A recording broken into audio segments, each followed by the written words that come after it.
What's going on, YouTube family? Welcome to Automotive Life. My name is Lucky, and today we're going to be going over all the crazy stuff that's happening with exotic rental car companies. I've been back in Vegas for about 2 days after my vacation, and I've literally been on the phone nonstop. A lot of my consulting calls have to deal with a lot of issues that people are having with their exotic rental car companies, with cars being impounded, stuff being taken away, getting raided, all kinds of crazy stuff. So I'm going to share that with you today. But before I do, if you can do me a huge favor and gently squeeze the like button for the YouTube algorithm, it helps me find more amazing people like yourselves that enjoy automotive content. Also, please consider subscribing. We post 2 times a week. And once again, follow us on Instagram at Lucky Lopez. And let's get into the video. So let me give you guys a little bit of a story on how we actually got here. Now, as you know, during the pandemic, everybody and their grandma was getting free money from the government. We have our stimulus ballers, which I talk about all the time. And then we have our PPP loan ballers, people that are getting loans for businesses, but not using it for business. They're buying things like luxury watches, luxury cars, exotic cars, as well as real estate. Now, those two are not even the biggest culprits. The biggest culprits were the banks. They were giving low interest loans with very loosened restrictions for all types of automobiles. So whether it was 1, 2, 3, 4 cars, or even if you wanted to get an exotic car, all the things you traditionally and normally would not qualify for, they were pushing these loans through. And this is what gave birth to the Turo rental car company. That's why you saw in the beginning of 2020, everybody and their grandma started a YouTube channel, Rental Car Turo. I got a lot of flack for making fun of these people and telling them that it's a business that's going to die. Basically, Turo's the pimp and you're the hoe. And everybody's like, no, I'm making money. You can't say that.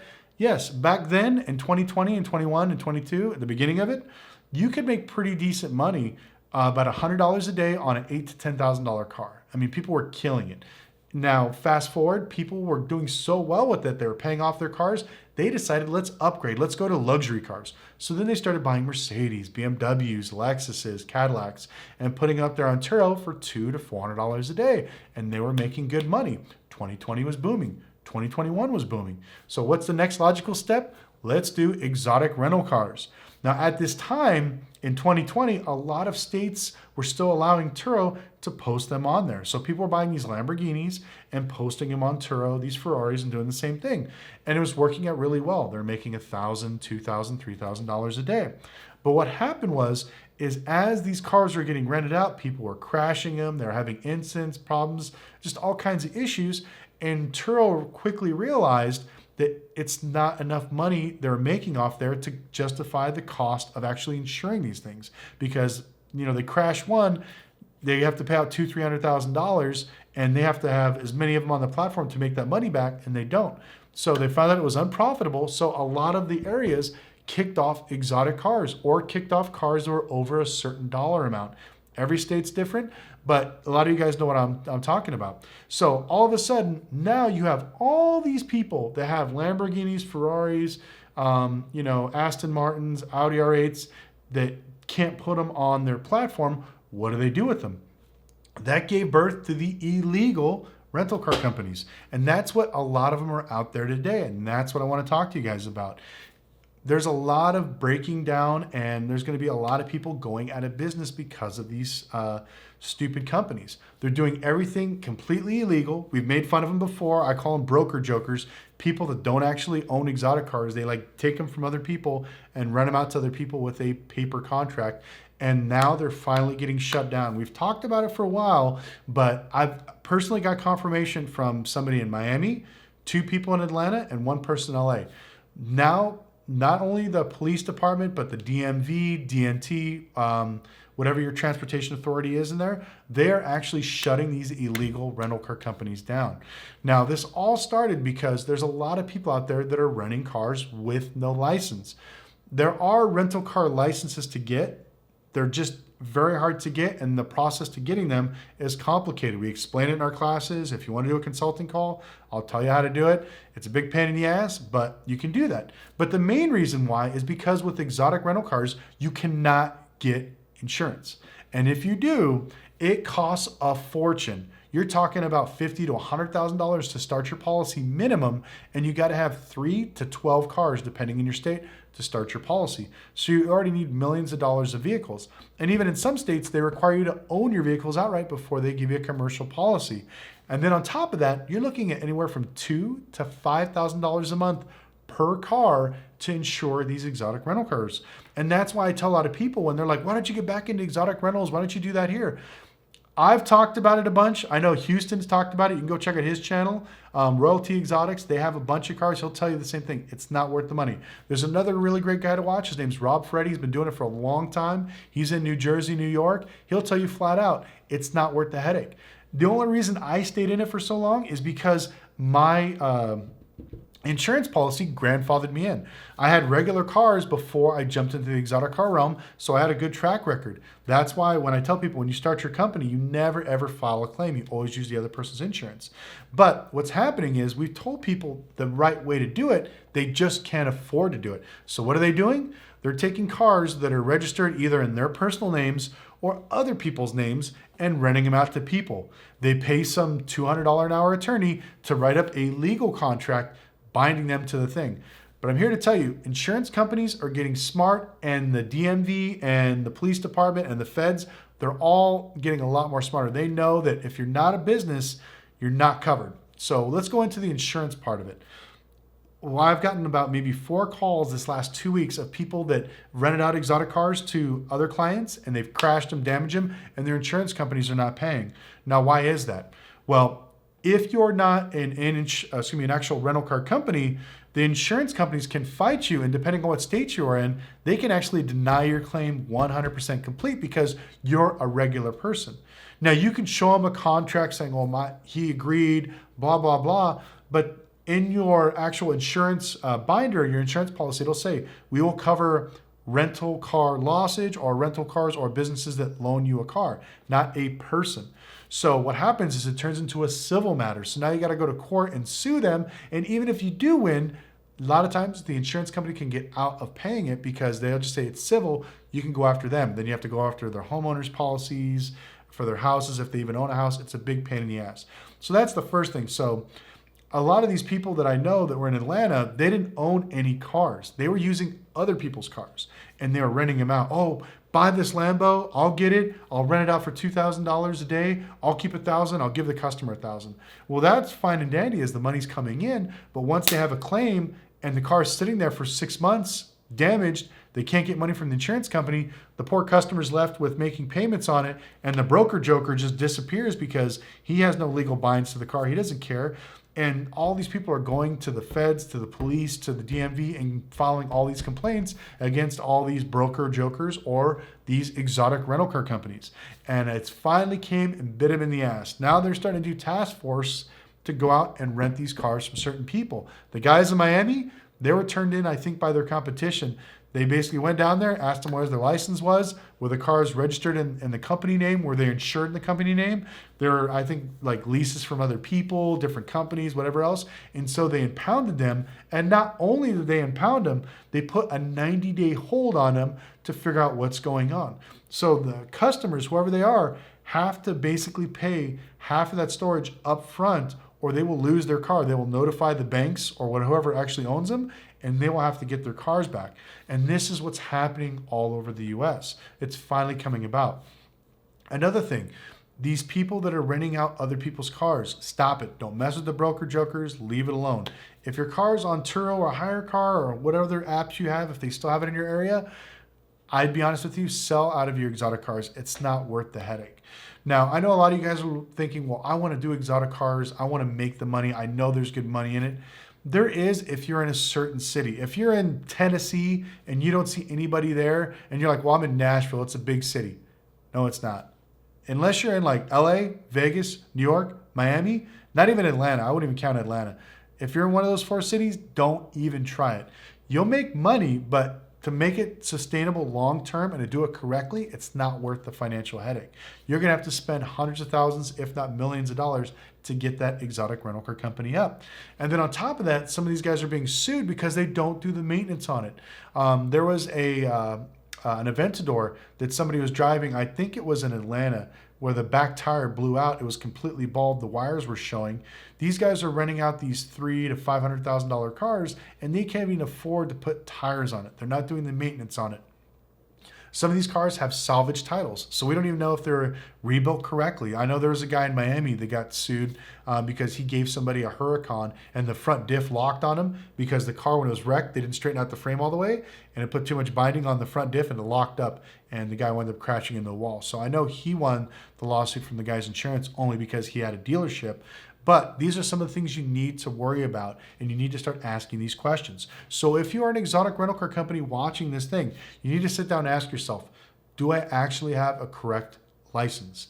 Do I have the state license? Do I have the correct insurance? Is it rental car insurance? Is it not just liability insurance in my business's name? Are your cars registered in your company name? Don't drive them home. Don't post it on social media. If the insurance company can prove that you're using it outside of work, they can use that as grounds to deny your claims. Also, the rental car business is good, it's fun, it's decent money, but it's not like it was in 2020, 21, and in the beginning of 2022. I told everybody the prices are going to go back down to what it was like in 2019.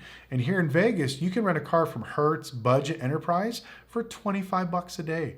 I remember when I went to LA, I think it was a month ago before I went on my vacation, I rented a brand new 2022 Nissan Altima for $27 a day out of LAX. And that was with the airport tax. So if I can get a deal like that, why am I going to pay $80 for your car on Turo? It doesn't make any sense. The big margins are gone. Now, if you're considering getting into a rental car business, I highly recommend you go back and watch a lot of our videos. This will give you a lot of information of how to actually correctly start a rental car company, to go through some of the objections that you're going to have. But if you're doing an exotic car, get out of it now or start selling your cars. It's not worth the headache. And if you don't believe me, you can go to Houston's channel, write him on Instagram. He'll tell you flat out it's not worth the headache. We actually had a podcast about maybe 10 videos ago, if you go back to my channel, where we're talking about it. I mean, the stuff we deal with, like people are leaving my cars in the middle of the desert. I had people take my cars to Mexico. You know, people get drunk and leave your cars. Those are my bad stories. Houston, he's got people, brand new cars, they crash them every week. They get drunk, crash them, use them for a music video, crash them. Use them for modeling pictures, crash them. I'm using it for a wedding, they crash it. So if you go to his channel, you'll see all the wrecked exotic cars that he's got. It's not worth the headache is what it used to be. That's why I tell everybody, if you're gonna do this, do it as a complementary business to whatever you have. If you have an auto repair shop, open up a rental car business. If you have a dealership, open up a rental car business. It's definitely works in some areas. We mentioned those cities before, LA, New York, Miami, places where I know that there's a lot of tourists. There's also a lot of money there, and it's something big. Like nobody flies to Kentucky and says, you know what, I'm gonna ball out in Kentucky because Kentucky's a place where you ball out. No, that's Vegas, LA, Miami, New York. Those are the places. We all know it. You all know it. You see it on TV. Unless you're in one of those areas, I recommend not doing it. Now, if you are dead set on doing this, I'm going to tell you my little formula. For every 10 regular cars you have, get 10 economy cars. 4-door, full-size, or mid-size vehicles. For every 10 of those, you have 2 SUVs or 1 minivan. So you have 2 of those, minivan or SUV, pick either one. And then you have 1 luxury car. Now, your luxury car could be up to $100K. That could be maybe an Escalade, a G-Wagon, 7 Series, S-Class, whatever you want to put on there. You have 1 luxury vehicle. And then if all those are making money and they're staying an average renting of, let's say, 20 days per the month, then you get 1 exotic car. That's it. I don't care if you want to get maybe a new C8, which is kind of on the edge of there, or you want to get an R8, or you want to get a Lambo or Ferrari. But you do not get a second Ferrari, a second Lambo, a second Porsche, nothing else until you get another 10 economy cars, another 2 luxury cars, and 2 SUVs and vans, and then you start with another exotic car. As long as you stick to that formula, because what happens is those 10 economy cars will pay for all the other cars. So whatever you rent those other cars for, your 2 luxury cars, your 2 SUVs, and your exotic car is pretty much all gravy. And so you'll never lose traction. So that's why I tell everybody, they made fun of me when I said go economy cars, don't go luxury cars, because during the pandemic, everybody's making $200, $300 a day on a Mercedes or a Tesla or something like that. Now these people are stuck with cars that are way over their price. They're buried in them. They never pay they never pay depreciation. They only pay the minimum. So now they're buried in these cars. They got more miles and they're making half of what they used to. Their $300 car is now running for maybe 120 bucks a month. I mean, 120 bucks a day, but they still got to pay that really high monthly car payment. They're not going to lower their lifestyle. They're just going to keep paying what they're paying, trying to make more money. And the car is just going to slowly depreciate and be worth less and less and less. So don't fall into that trap. Buy cheap economy cars. I believe if you want to do the rental car business, stick with economy cars. That's the best way to go because everybody can afford a $30 to $50 to even $60 day car. But when it comes to these exotic cars, it's not worth the headache and it's not worth the problems. We didn't even get into maintenance. We lightly touched on it with the tire. But with my fleet, I had only maybe 2 exotic cars and the rest were like luxury cars and regular cars.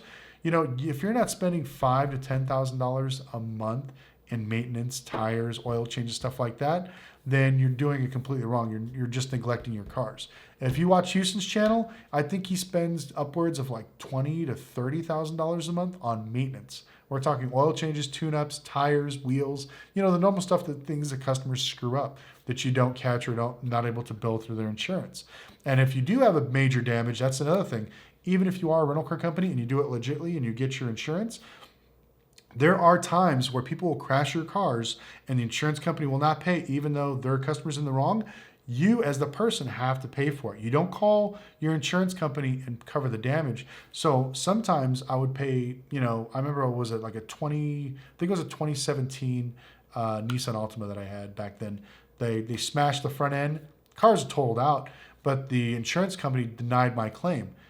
I had to fix that and pay it off with my own money because if I called my insurance company, yeah, they'll pay that $8,000, $12,000, $15,000 claim back then. But the problem is they're going to double your insurance. That's why we're very important. If you're a dealer, a rental car company, or a mechanic, you never call your insurance company. You never file a claim. You always pay the claim out of your pocket. Because even though it's a $3,000, $5,000, $10,000, $20,000 repair, that is still cheaper because if you're paying, let's say, $600 a month for your Nissan Altimas for your car insurance, guarantee you file one claim, the next year, it's going to be $800, $900, even $1,000. You don't know, and that's the problem. Once they go up, they tell all the other rental company insurance that you're going up, or they just cancel your policy, and then you're left. They'll tell the DMV, they'll notify the city licensing, and they'll know you're not insured, and now you can't rent any of your vehicles. They'll suspend your plates. That's how this all works. This is why it's spiraling out of control, because unless you do it correctly and you do it the right way, you will lose a lot of money. And if you do it the correct way, it will cost you a lot of money. So you can take your pick. You can try to gamble and save as much money and get shut down or raided, or you can do it the correct way, but you're going to have to start with a lot of money and you're going to have to build very slowly and do it the correct way. But anyways, I would love to hear your comments in the section below. Give me your guys' opinion on what you think, how your market is. If you're a rental car company, how is your area going? If you're an exotic rental car company, are you thinking about staying in? Are you thinking about getting out? Let me know in the comment section below. And if you are thinking about getting out, sell your cars now, because remember, the prices are going down. So if you're buried in your cars now, this is probably the biggest gap you're going to have to pay as far as being upside down. But every month you wait, that gap's going to get bigger and bigger, and you're going to owe more and more. So make sure you're not stuck with a bunch of cars you're upside down in. Anyways, I want to thank you guys so much for watching. Once again, follow us on Instagram @LuckyLopez, like and subscribe, and we'll see you next time.